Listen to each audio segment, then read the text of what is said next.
Hello there. Today I'm going to be reading from Herodotus, my favorite historian, who's often referred to by his admirers as the father of history and by his critics, the father of lies. So Herodotus is broken down into 9 books, and if you are pressed for time, I would recommend books 7, 8, and 9, which really detail the Greco-Persian Wars. The other books detailed the lead up to the wars, also ancient Egyptian, Phoenician, Median history as well. It's very interesting, but if you want to go right for the Greco-Persian Wars, these 3 books are the ones to go into.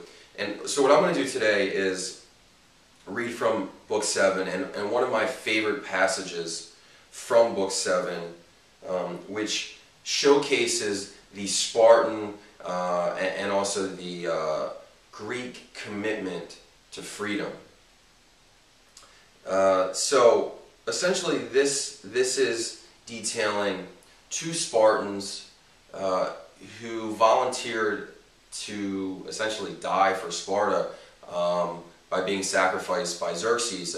They wanted to atone for the death of the messengers that the Athenians had killed and that the Spartans had killed. And so they were trying to appease the gods by offering some of their own. But the interesting part is the conversation that they have with one of the Persian generals. So, to Athens and Sparta, Xerxes sent no demand for submission because of what happened to the messengers whom Darius had sent on a previous occasion. At Athens, they were thrown into the pit like criminals.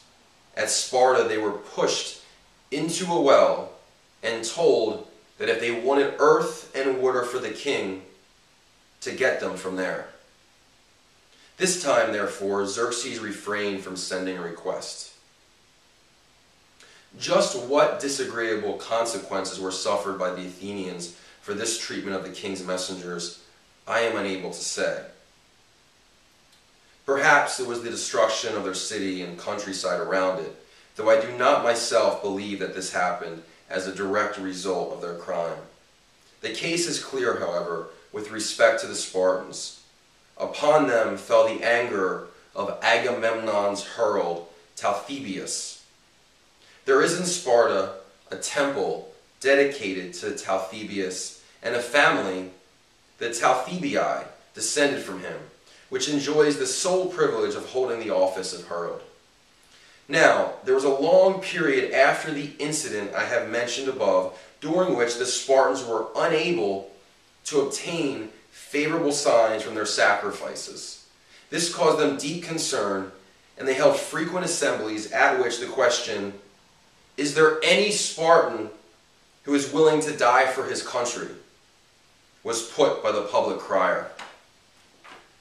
Thereupon, 2 Spartans, Sperchius, the son of Anisterus, and Bullus, the son of Nicoles, both men of good family and great wealth, volunteered to offer their lives to Xerxes in atonement for Darius's messengers who had been killed in Sparta.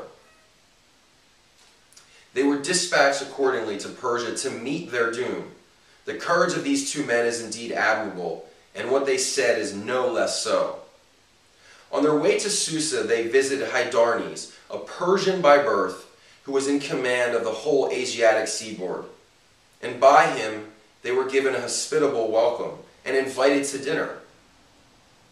During the meal, Hydarnes said, "Why is it, Lacedaemonians, that you refuse to be friends with the king? You have only to look at me and the position I enjoy to see that he knows how to reward merit. Now, Xerxes believes that you 2 are men of merit, and both of you, if you only would submit, might find yourselves in authority over lands in Greece which he would give you." Hydarnes came the answer, "The advice you give us does not spring from a full knowledge of the situation. You know one half of what is involved, but not the other half.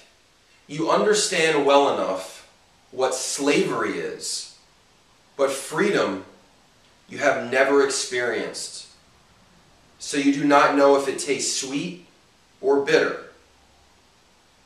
If you ever did come to experience it, you would advise us to fight for it, not with spears only, but with axes too.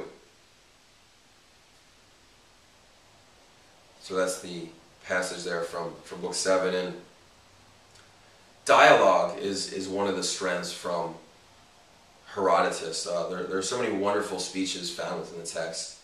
And so this, you see just the obvious, the ferocious commitment to freedom here by the Spartans. And you see them expressing it beautifully to Hydarnes here. So hope you enjoyed that passage, and again, Book 7 is, in my opinion, the crown jewel of all the books, but 7, 8, 9 for the Greco-Persian War. So hope you enjoyed it, and take care. Bye.